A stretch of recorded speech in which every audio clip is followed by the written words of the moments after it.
बंशीधरं दोत्रधरं नमामि मनोहरं मोहरं च कृष्णं मालाधरं धर्मधुरं धरं च पार्थस्य सारथ्यकरं च देवं कर्तव्यदीक्षां च समत्वशिक्षां ज्ञानस्य भिक्षां शरणागतिं च ददाति गीता करुणाद्रभूता कृष्णेन गीता जगतो हिताय। श्रीमद् भगवद गीता जी अध्याय 9 श्लोक 22वां। आइए, भगवान ने वेदत्रयी और त्रयी धर्मम अनुप्रपन्ना ऐसे कहा, तेतम भुक्त्वा स्वर्गलोकम विशालम क्षीणे पुण्ये मृत्युलोकम विशन्ति एवं त्रयी धर्मम अनुप्रपन्नाः गतागतम काम कामा लभन्ते। ऋक्, साम और यजुर वेद का सहारा लेकर कोई भी यज्ञ याग आदि करके स्वर्ग लोक को प्राप्त कर, स्वर्ग के सुख प्राप्त कर क्षीणे पुण्य मृत्युलोकम वापिस आ जाते हैं। तो भगवान कह रहे हैं कि इसकी जगह यदि अनन्य भाव से मेरा भजन किया जाए, मेरी आराधना, मेरी अर्चना, मेरी साधना, उपासना, मेरा नाम और मैं ही सब कुछ हूँ यह स्वीकार किया जाए तो मैं उसे प्राप्त हो जाता हूँ। इसके लिए भगवान कह रहे हैं कि जो भी त्रयी धर्म का आश्रय लेते हैं उनको तो देवताओं की प्रार्थना और देवताओं से याचना करनी पड़ती है, परंतु जो केवल मेरा ही आश्रय ले, दृढ़ यिन चरण केरो भरोसो, दृढ़ यिन चरण केरो, दृढ़ यिन चरण केरो भरोसो, दृढ़ यिन चरण केरो। साधन और नहीं आकली में, साधन और नहीं आकली में, जासु हो तनि मेरो भरोसो, दृढ़ यिन चरण केरो।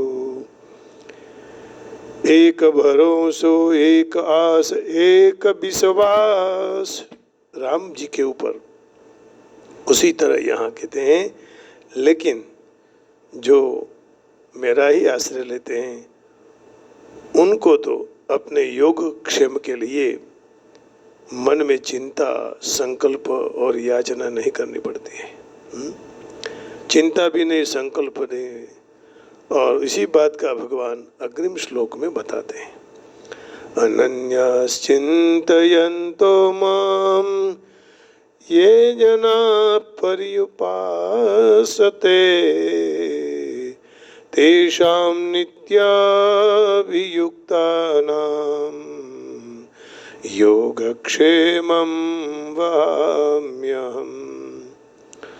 अनन्याश्चिन्तयन्तो मां ये जना पर्युपासते, तेषां नित्याभियुक्तानां योगक्षेमं वहाम्यहम्। जो भी ये जो अनन्य जना भक्तजनों माम मुझ परमेश्वर का चिंतयंता निरंतर चिंतन करते हुए, पर्युपासते मेरी उपासना करते हैं, नित्याभियुक्तानाम और मुझ में निरंतर लगे हुए रहते हैं, तेषाम ऐसे भक्तों का योगक्षेम योगक्षेम माने अप्राप्त की प्राप्ति और प्राप्त की रक्षा। अहम, मैं स्वयं वहामि, वहन करता हूँ। आप देखिएगा मित्रों, भारत में टेलीफोन पे ऊपर लिखा है अहर्निशम सेवामहे, है ना। फिर यहाँ ये जो वाक्य आया योगक्षेमम वहाम्यहम, यह LIC में लिखा है योगक्षेमम वहाम्यहम। इसका अर्थ है अप्राप्त की प्राप्ति, जो नहीं मिला है उसको वो देगा और प्राप्त की रक्षा करेगा। जितने आपने जमा किए हुए हैं उसकी वो रक्षा करने की जिम्मेदारी है। जो नहीं मिला है जीवन में वो भी वो देंगे। तो अप्राप्त की प्राप्ति और प्राप्त की रक्षा। तो ऐसे कई लोगोस जो संस्कृत के आज भी सारी कंपनियों में, भारत में जगह जगह ऐसे रखे हुए हैं। कोई लिखते हैं सा विद्या या विमुक्त, ऐसा भी अहर्निशम सेवामहे योगक्षेमम वहाम्यहम।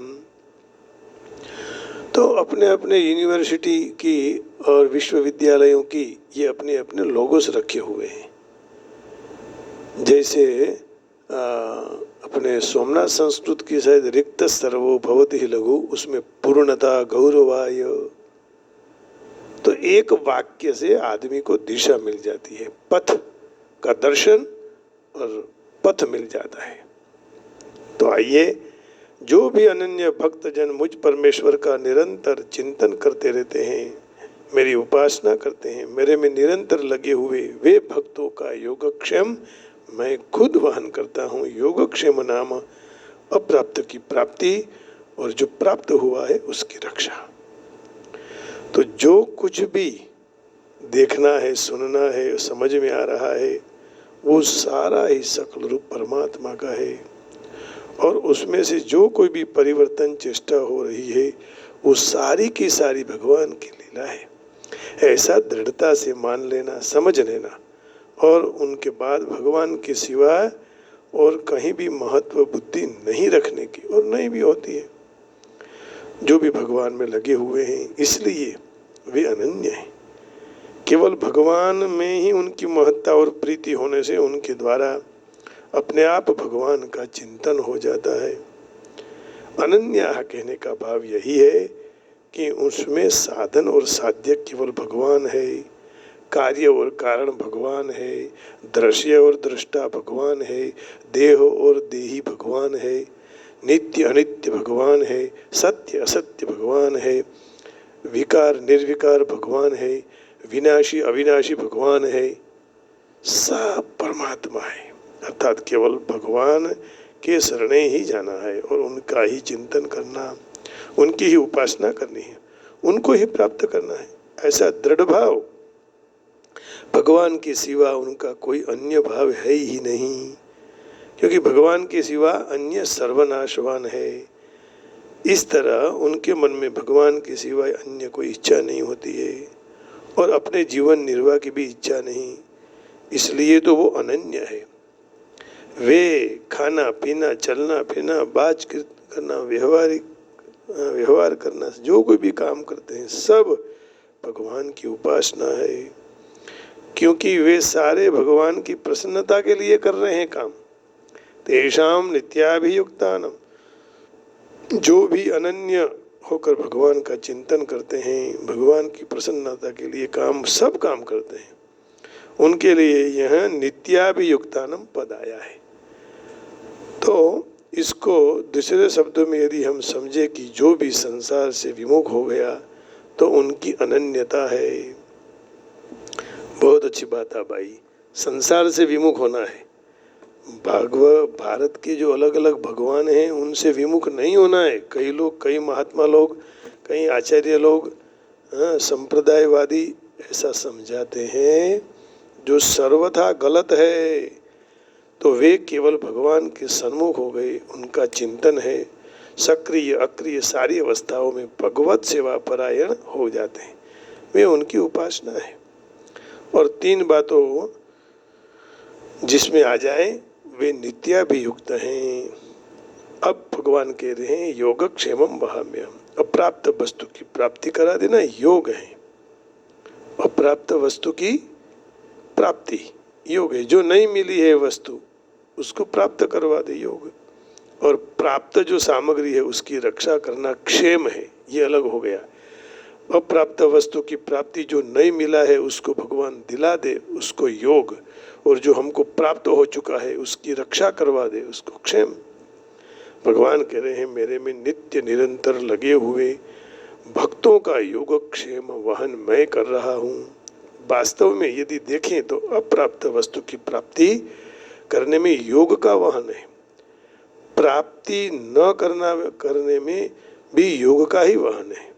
क्योंकि भगवान तो अपने भक्तों का हित देखते हैं और वही काम करते हैं जिसमें भक्त का हित होता हो। उसी तरह प्राप्त वस्तु की रक्षा करने में भी क्षेम वहन है, यदि रक्षा न करने तो भी क्षेम का वहन है। जो भक्त की भक्ति बढ़ती जाए तो उसका कल्याण होने के लिए भगवान प्राप्ति की रक्षा करे, लेकिन उसमें ही उनका क्षेम है। जो प्राप्त की रक्षा करने से उनकी भक्ति न बढ़ती हो तो उनका हित न होता हो तो भगवान प्राप्त वस्तु को नष्ट कर देते हैं। जैसे भगवान ने आगे भागवत जी में कहा है कि सबसे पहले यदि मुझे भक्त प्राप्त करने के लिए प्रयत्न करता है और मैं उसको मिलने वाला हूँ पक्का, तो सबसे पहले उसका धन हर लेता हूँ। भगवान ने 3-4 जगह ऐसे भागवत में कहा है। जैसे सुदामा की बात आई, बलि की बात आई, है ना। सबसे पहले अधनम कर देते हैं, धन के बिना धन रहित कर देते हैं। और हमारे पास से जो हमारा हित नहीं है तो वो भगवान छीन लेते हैं। जैसे मेरे लिए शायद मकान ठीक ना हो तो भगवान ले लेंगे, मोटेल यदि ली हो और चली गई तो भगवान ले लेंगे। तो उसमें भी हमारा हित है? इसलिए हम कहते हैं ने, हमारो धन राधा श्री राधा श्री राधा, हमारो धन राधा श्री राधा श्री राधा, हमारो धन राधा राधा राधा राधा राधा श्री राधा, हमारो धन राधा श्री राधा श्री राधा, हमारो धन राधा श्री राधा श्री राधा। हमारा धन तो माँ भगवती राधा है, राधेश्वरी। जय श्री राधे राधे बरसाने वाली राधा। तो भगवान क्या करते हैं, क्योंकि नष्ट करने में उनका क्षेम है, भक्त का कल्याण है, इसलिए नष्ट कर देते हैं। और जो नहीं दिलवाना है उसमें भी उसका कल्याण है तो योग उसी का कर देते हैं न दिलवाने में। तो कभी भी दुखी मत हो। जो भी मिला है, जब भी मिला है, जैसे भी मिला है, जहाँ भी मिला है, बस उसी ही की कृपा है। उसी की कृपा से सब हो रहा है। तो कोई भी पदार्थ भगवान छीन ले तो उसमें अपना हित मानना कि हमारा अब मंगल होगा, मेरा कल्याण होगा, भक्ति की ओर हमारा मन बढ़ेगा। कई लोगों से परमात्मा ने, कई भक्तों से बहुत कुछ छीन लिया है। तो उसी समय पॉजिटिव हकारात्मक सोचा करें। इसलिए भगवान के भक्त अनुकूल प्रतिकूल दोनों परिस्थितियों में परम प्रसन्न रहते हैं। ए मौज मारे मौज मारे मौज मारे रे, अलख धणीनी ए जीवाला अलख धणीनी खोज मारे रे, खोज मारे खोज मारे मौज मारे मौज मारे मौज मारे रे, मौज मारे मौज मारे मौज मारे रे। तो भगवान के ऊपर निर्भय होने के कारण उनका दृढ़ विश्वास हो जाता है।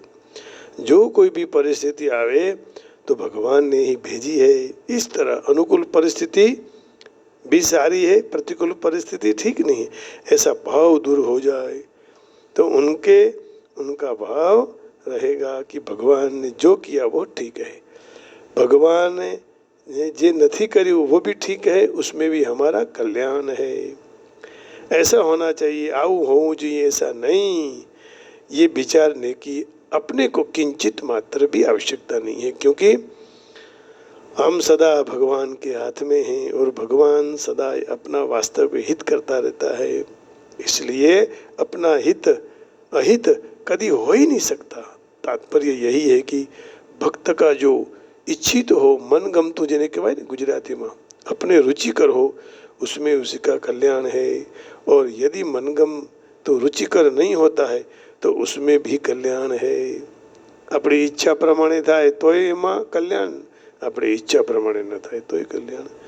भक्तનું ગમવાનું माने भक्त को रुचिकर लगे या न लगे, उसका कुल्य मूल्य नहीं रहता।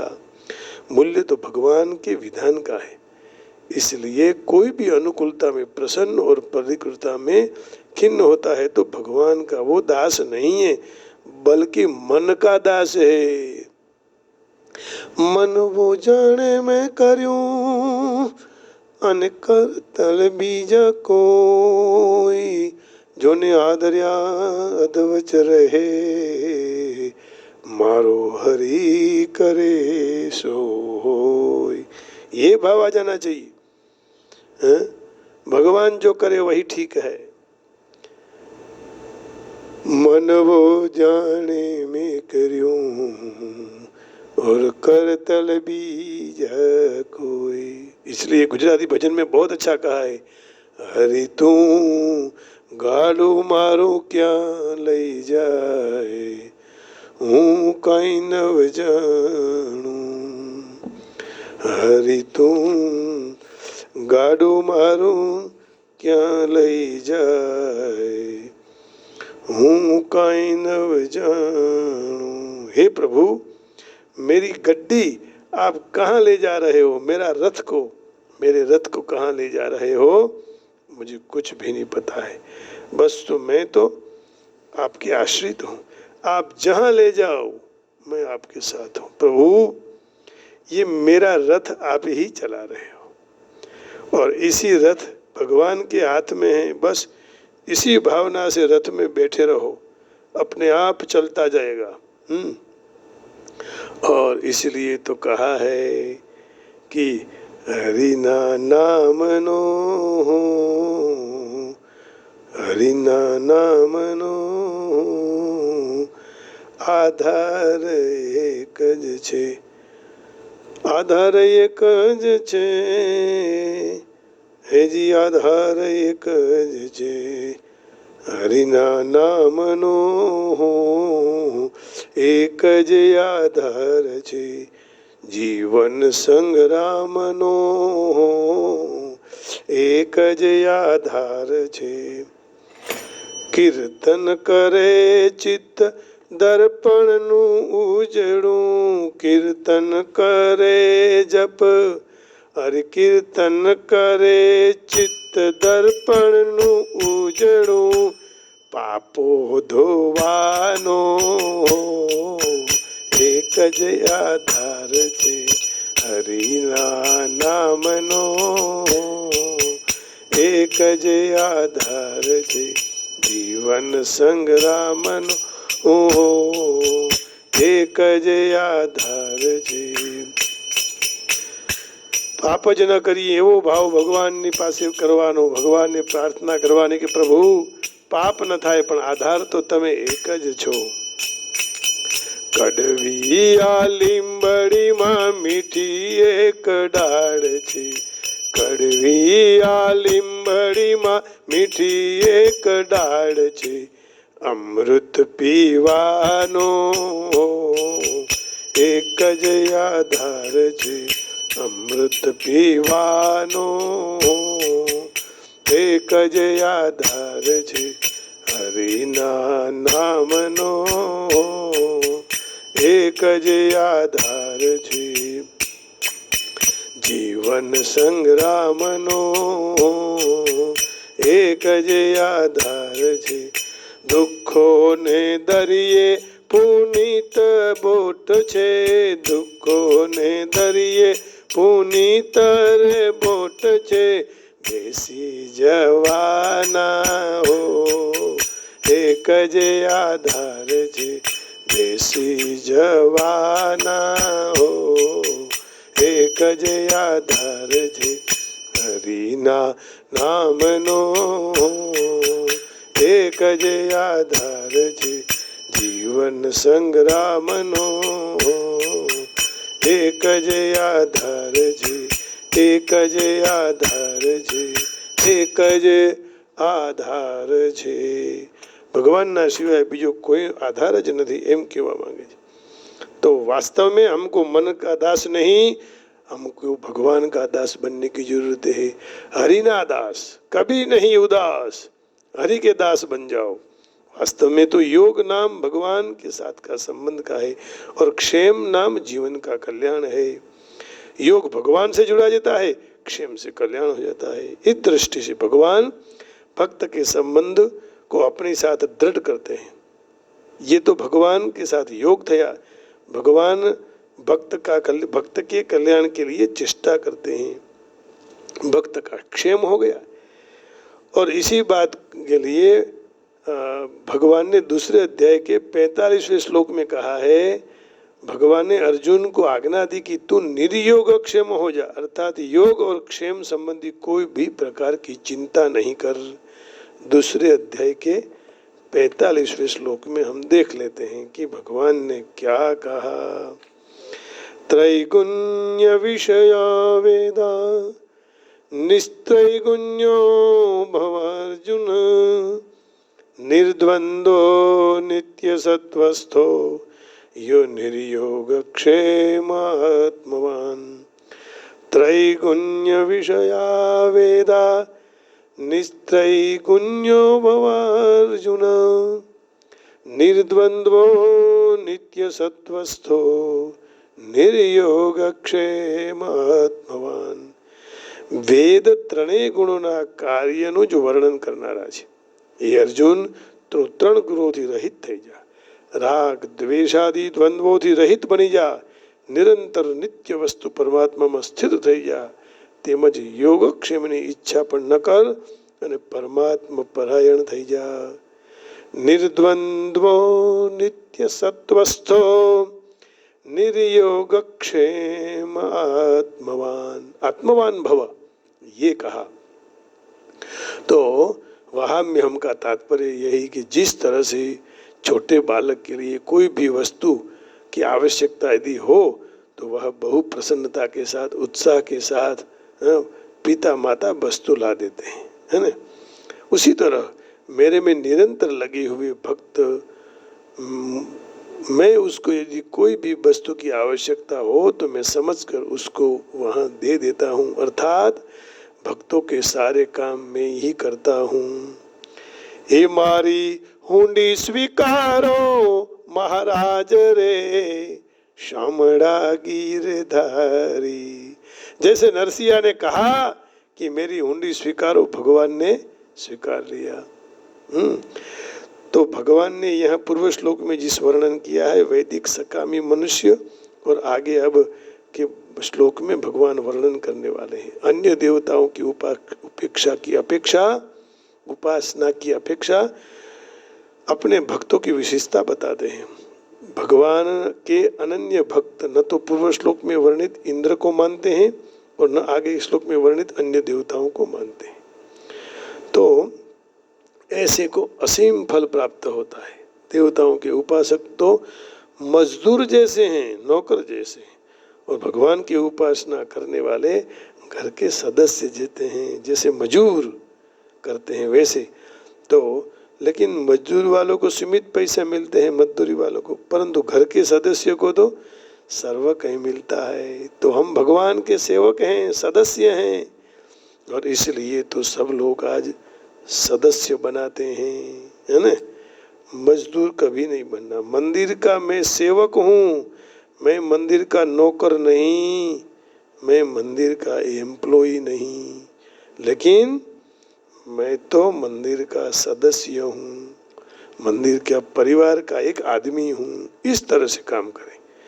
अनन्य भक्त तो वही है और जिसकी दृष्टि में भगवान के सिवा अन्य कोई सत्ता ही नहीं, तो उसके हृदय में भगवान बस जाते हैं।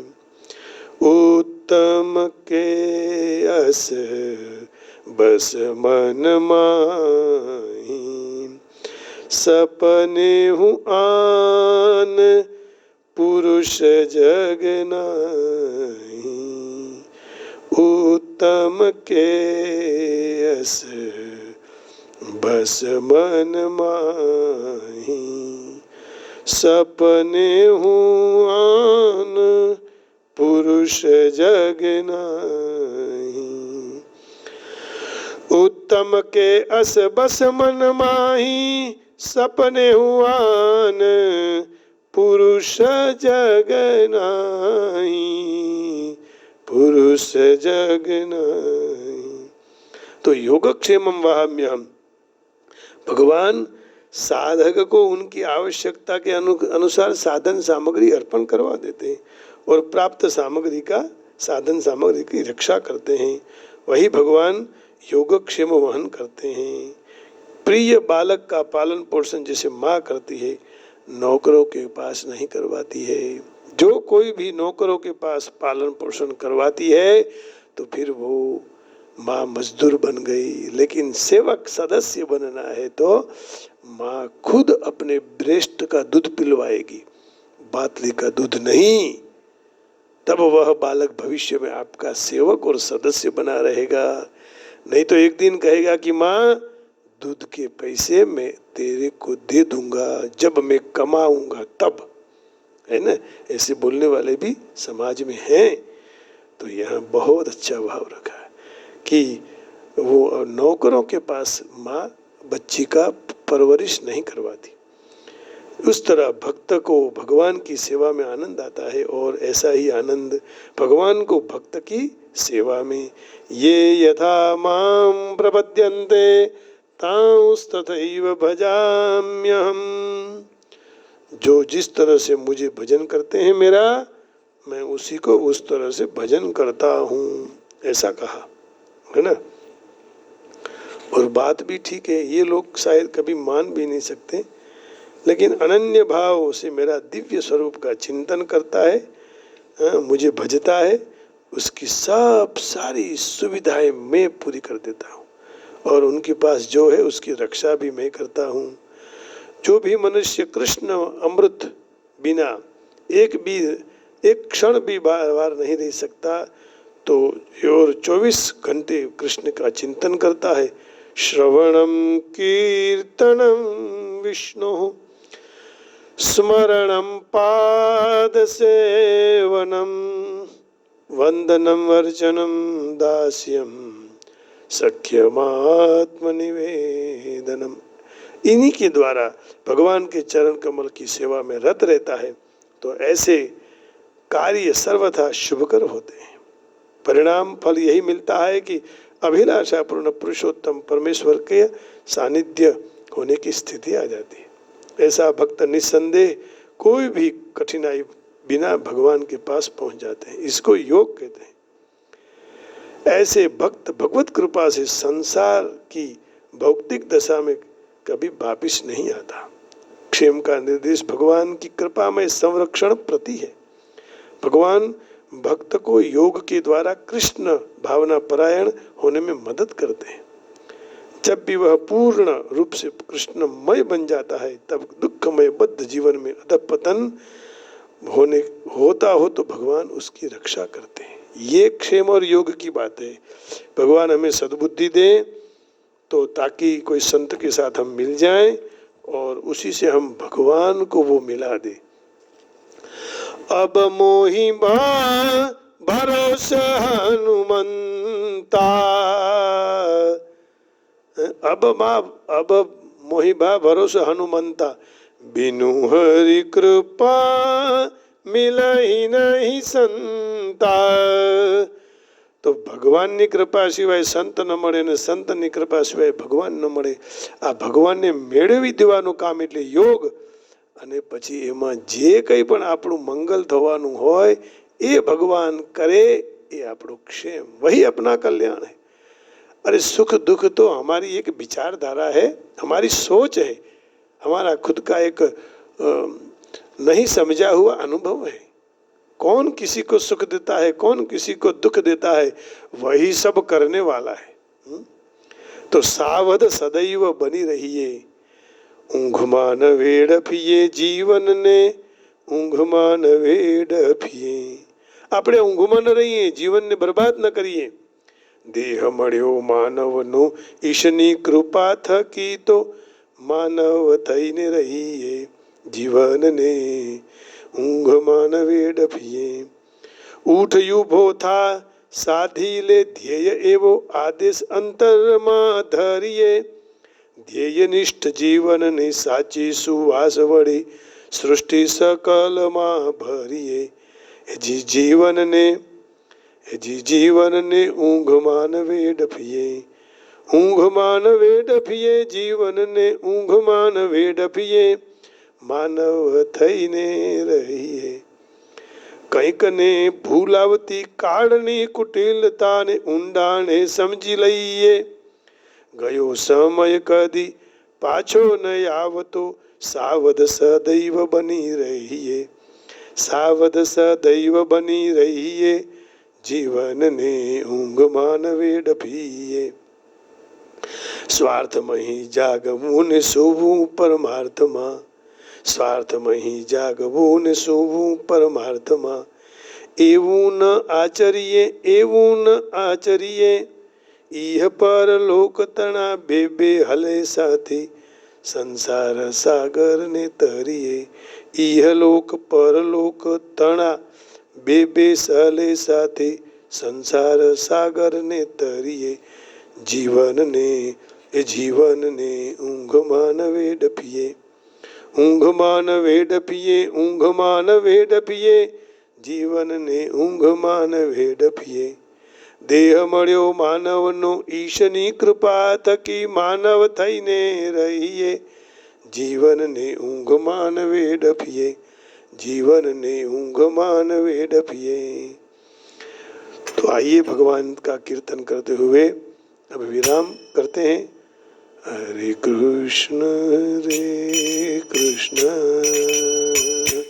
कृष्ण कृष्ण हरे हरे, हरे राम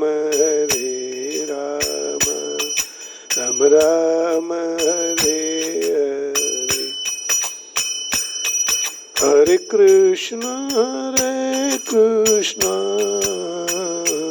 कृष्ण कृष्ण हरे हरे, हरे राम राम राम राम हरे हरे, हरे राम